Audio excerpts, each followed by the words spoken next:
the school of Tupac. I'm a rider. I'm a straight rider. You don't want to mess You don't want to what? with me. See, I'm not your average Negro. Hold up.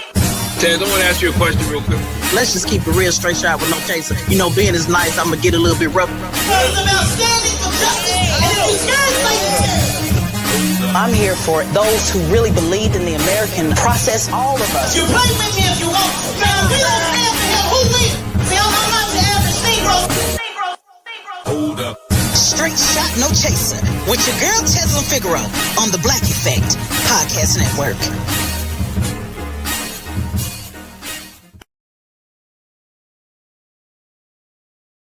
Is your girl Tezlyn Figaro checking in quickly.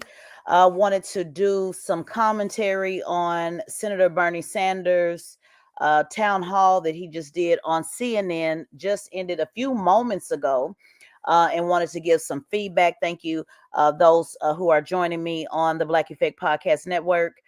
On iHeartRadio. I appreciate your support. Make sure you subscribe, not just to the podcast, but also subscribe to the Straight Shot No Chaser YouTube channel as well. Want to make sure that we're hitting you with the visual as well as the audio. This won't be long because I don't have much to say, guys. Just want to be honest with you.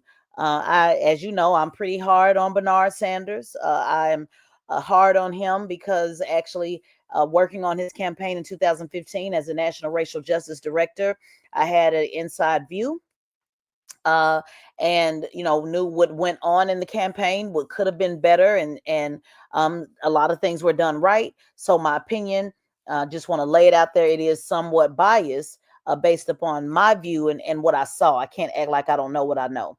But moving past that, I will give credit where it is due because I want to make sure that I'm being objective and not being completely biased. And I will say that at least Bernie Sanders is saying something. At least he's saying something. It's kind of like, the bar is so low with leadership, unfortunately, that just saying something comes home is something. It's kind of like when they say, should you be happy in your marriage at home? Should you expect much? Well, no, just be glad he just came home. The standard is just, I guess, come home. No happiness, no expectations, no, anything outside of just showing up and existing. And that's kind of, how I would classify this, because you don't have a lot of Democrats who are speaking up, with the exception of Jasmine Crockett. I know now she's getting trending a lot. A lot of folks are big fans of hers. But outside of that, you don't really see anybody saying anything at all. I know that Bernie Sanders and AOC have been on a tour. So they have been certainly, having conversation and having tours and rallies, which I support, meaning, make sure you're getting out with the people, which is one reason why I did a town hall 2 weeks ago or last week. It seems like everything's going so fast in Atlanta. So I agree with that. So at least he's doing that. At least he did the town hall. But I'm just going to be honest. It just was uninspiring. It wasn't, and I'm just saying this from a movement standpoint, watching how he was really able to shift, organizers and people getting excited and, people want to be a part of the process. I saw that in 2015, and that's not what they gave tonight. That's just not what they gave tonight. And maybe people are tired, guys. Maybe people are tired. They've had enough. They don't feel inspired anymore. Maybe they're like, whatever, Bernie Sanders, you keep talking about the same thing over and over. You didn't win the first time. The second time you didn't win. They felt like he, bowed down to Joe Biden and just kind of gave up and became what they did not want him to be. So I don't know if it's more that. Well, I think it's a little bit all of it, guys, to be honest with you. It's a little bit of that. It's a little bit of where we are right now. People feeling defeated. That's across the board. I got an award on last week, and the room was, filled with elders. And although I was very appreciative of the award and grateful, people really did feel like that you were tugging to get people to be engaged and involved. So I think people are tired and they feel defeated. And that's just kind of what that felt. No real momentum. And it wasn't a rally, so I'm not gonna say that I expect the same um energy as a rally. But it just certainly to me wasn't a call for anybody to do anything except you need to get involved, and be a part of the process. Okay, so what does that really mean? What does that really mean to people? Um, how does all that play out? And I'm not saying this as just somebody criticizing. I'm trying to myself to make sure that I am giving as much feedback as possible on what we need to do right now in this moment. For those who've been following me, I've been pushing out 3 tips: save, stack, and secure. And I've been putting out tips under each one of those and what you can do in this moment. Realistic. I know everybody on the internet saying buy the dip and get stocks and all of this, but regular, everyday, average working folks, 30, I think it's 33% of Americans don't have enough for a $400 emergency. So to be talking to everybody about buy the dip and get the stock and all, well, what money? What are y'all talking about? So I've been trying to, give some realistic terms on how to survive and what's about to happen. I know everybody's saying it's not a big deal. Don't worry about it. Don't panic. But I'm real big in preparing. If everything goes well, fine, we don't have a problem. But if something does happen and the prices go up to a point where you can't afford it, I hope you do employ some of those tips that I've been giving you guys. Second thing I'm doing, it's like I've always done, push the line training. I've normally done that in person. Now I'm doing that online because right now we just need it more than ever. And I can't take 90 days to go market and go to a town and, make sure the room is, people got enough people in the room and feed folks and, make sure that all of the costs that go into putting on a training is very expensive. And now it really is a sense of urgency of something that we need right now. So it does start online June 14th. Will be the first class you can set up. I'm very excited about it. Make sure you go to tezlynfigaro.com. You should see that website up. I'm just waiting on them to get it together. Tezlynfigaro.com is up now, but the training website will be up tomorrow, and I'm very, very excited about that. If at the very latest, Saturday morning, just waiting on GoDaddy to, it takes 24 to 48 hours for them to get everything back up. But the course is available. You can sign up. It's $50. It's 2 hours interactive with me. So it's certainly not $100, $200, $300 course.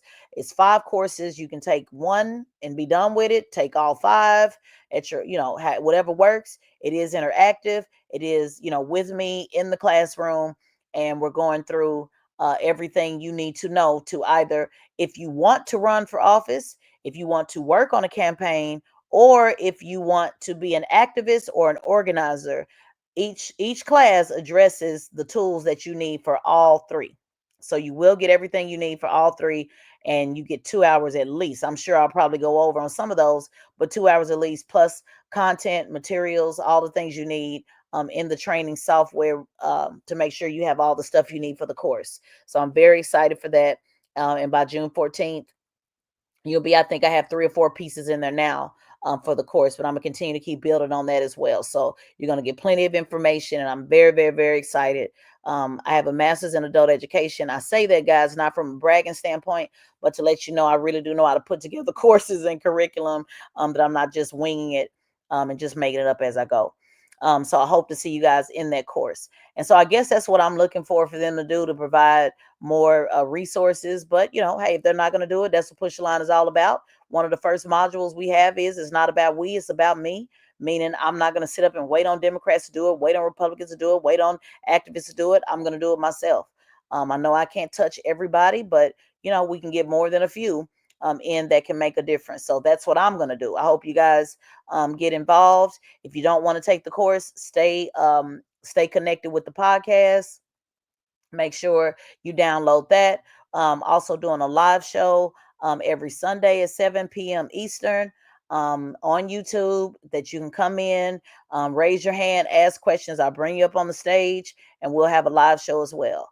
So I'm trying to figure out every single way to get to you, to tap into you, to allow you to have space and time and questions and do all I can do. I hope you guys appreciate it because it is not easy and it does take a lot of work. With that said, I just wanted to do this quick update on Bernie Sanders, which is basically nothing. I did appreciate him asking the question that the lady asked about race, and he did say it was important that we keep, race in the history books. That's one of my challenges I always have with Bernie Sanders. It's an issue that he likes to avoid.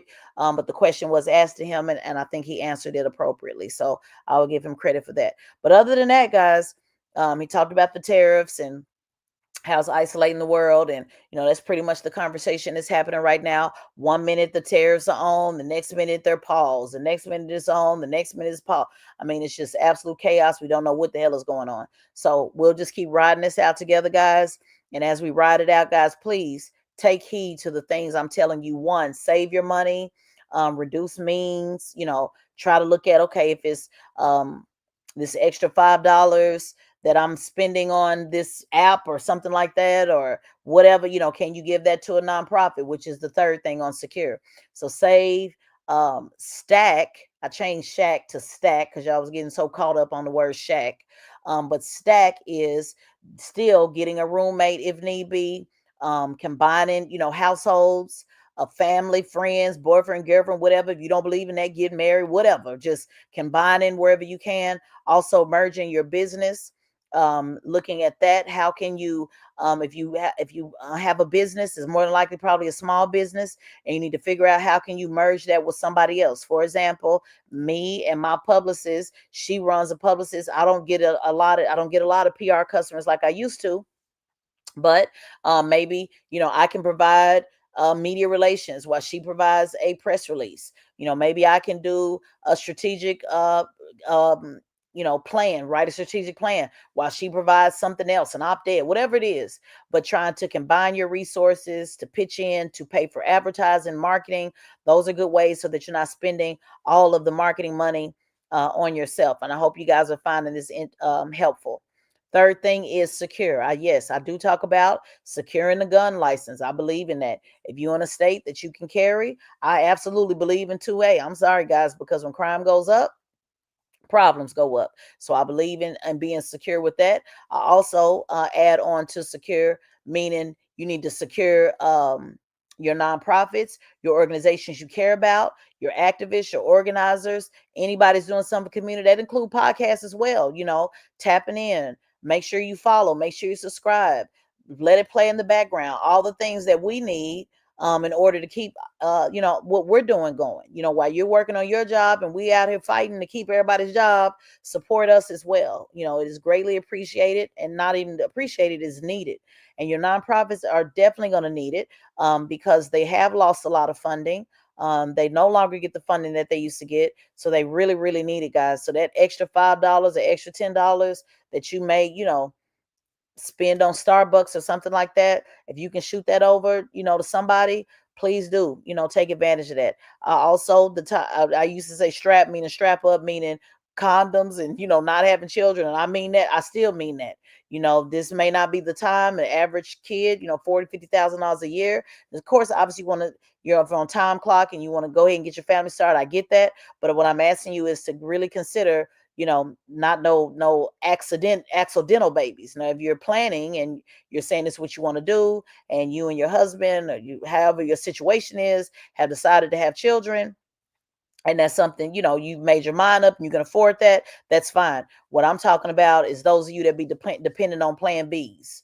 Your plan A and B and C should be your birth control, so that you don't have to go through that. Because again, whether you are pro-choice or not, having access to those clinics and things like that, even for birth control, are being reduced. So you guys need to make sure that you're taking care of that. And women, have the conversation with your daughters, not talking to them about it and just assuming they know, and, oh, I don't want to talk to them about it because it's uncomfortable. That ain't it. Have the conversation, because I definitely have the conversation with mine.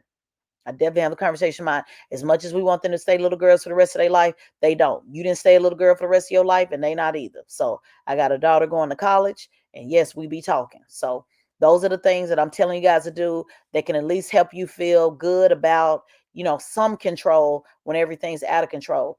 If you are a protest person, If you believe in the boycotts, absolutely follow the Target Fast mission. They have absolutely been making headway with that. Foot traffic is down. You're going to hear people in the comments say, oh, it was always down. Or, oh, people don't go in it no more. They go online. You're going to hear every reason to try to discourage you. But the bottom line is, shout out to the organizers that started that, that's keeping that going. It is actually working. You're actually seeing where the economic dollar is making an impact. Now, I don't know if Target is actually going to change or not, but it is certainly, making a difference. It is certainly making a difference. So I will open up the floor in case anybody has any questions for me. Just because I just like to do that now that we do have a live show capacity. I will drop it down in the chat. If you want to join, you certainly can turn your camera off. But if you want to join and ask a quick question, that's the whole point of having this live. Other than that, I see some comments here where it's saying, I always see mixed feelings with how Bernie feels. Yep, I understand that you do. My feelings are working directly from being on the campaign. So how people feel in the comments with somebody they never met, I'm telling you how I feel based on what I see and what I know and just what I've, witnessed myself. What I've witnessed myself. So my feedback's going to be a little bit different. So guys, if that is all and we have nothing else that we need to any more church announcements, I will go ahead and close out. There's another question here to ask, when was the town hall? The town hall was on, I guess, the 30th. Yeah, March 30th in Atlanta, Georgia. The Instagram, it's saved on my Instagram page, one of my pin posts, I believe. You can watch the highlight reel, my apologies, and see what an awesome time we had. Standing room only. Very excited. We had a comedian Erica Duchess toured up, did her thing. We had community conversation. Councilwoman Collins from Atlanta came by. The mayor's office came by. Demetrius McCrae. Several other people got up and spoke that night. I spoke, obviously, and just had a good time, loving on folks. We danced at the end. We had a good time, and just really had a chance to connect and see people that we see online that we don't always get a chance, to talk to. And so that was very helpful. And I hope to have another one. I just have to, try to pace things, guys, based on my ability. And it does take a lot to get those town halls going. So hopefully we can at least have one more, before the end of the year. Hopefully we can have one more for the end of the year. Also, exciting news. If you have not heard by now, if you're not on my Instagram, you should be. But I did announce the other day that I did get admitted to FAMU Law School in the fall. So I'm very, very excited about that. I will be going to law school. I worked on some of the top cases in this country. But now, instead of working on those cases from outside the courtroom, I get to work from inside the courtroom. And I'm very, very, very excited about that. I'm excited to be sending my only child to college at Prairie View, and I'll be going to FAMU. Both of us will be going to HBCUs, and I could not be prouder of her, and I'm proud of myself, her mama, for making sure that I stuck to the code, which is a dream delayed. I'm sorry, a dream delayed is not denied.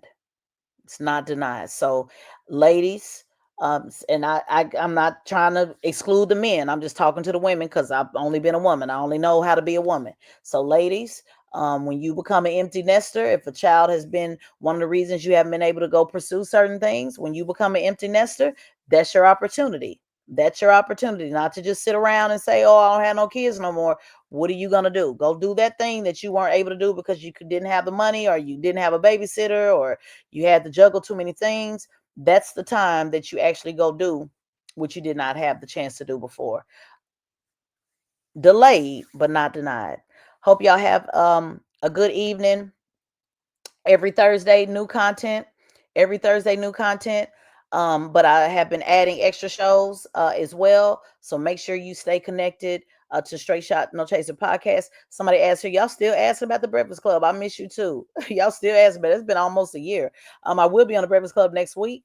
I'm going there Tuesday. They probably won't air till Wednesday or Thursday. So I'll be pulling back up on the homies next week. But I'm the chief political correspondent at Revolt, managing editor, senior producer.